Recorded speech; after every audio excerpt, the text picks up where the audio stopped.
জেলার আররা গ্রামের সুপরিচিত তবলাবাদক অনুপ কুমার মিশ্র দীর্ঘদিন ধরে নিষ্ঠা ও একাগ্র সাধনার মাধ্যমে নিজস্ব পরিচিতি গড়ে তুলেছেন। তার বাড়ির তাকজুড়ে সাজানো বিভিন্ন তবলার সংগ্রহ তার সঙ্গীতপ্রেম ও অধ্যবসায়ের নিদর্শন বহন করে।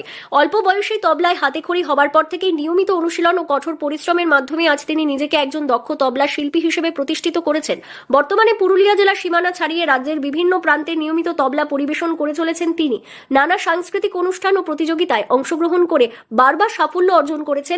প্রায়শই প্রথম কিংবা দ্বিতীয় স্থান অধিকার করে নিজের দক্ষতার প্রমাণ রেখেছেন।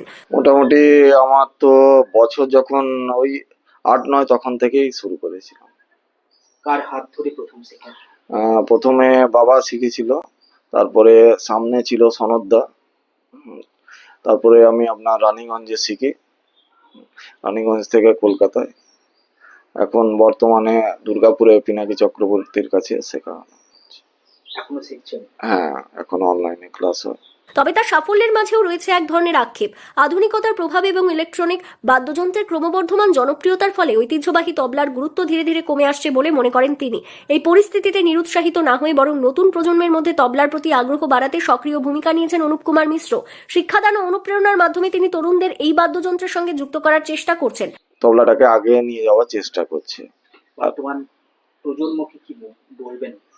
এখন যেরকম আপনার আধুনিকতা হচ্ছে, যেমন আপনার হ্যান্ডসোনিক একটা যন্ত্র চলে এসছে, ওটাতে বিভিন্ন ধরনের জিনিস বাজানো হচ্ছে, তবলা, নাল, প্যাড থেকে মানে যাবতীয় আপনার ওটাতেই বেরিয়ে যাচ্ছে, বুঝলেন তো। ওরা এখন প্যাড, নানান ধরনের আধুনিকতা আসছে। হ্যাঁ, তো আমরা যতটুকু পাচ্ছি তবলাটাকে ধরে রাখার চেষ্টা করছি। তার এই উদ্যোগ শুধু একটি বাদ্যযন্ত্রকে টিকিয়ে রাখার প্রচেষ্টা নয়, বরং এক সমৃদ্ধ সাংস্কৃতিক ঐতিহ্যকে ভবিষ্যৎ প্রজন্মের হাতে তুলে দেওয়ার এক নিরলস প্রয়াস। পুরুলিয়া থেকে শান্তনু দাসের রিপোর্ট, লোকাল 18 বাংলা।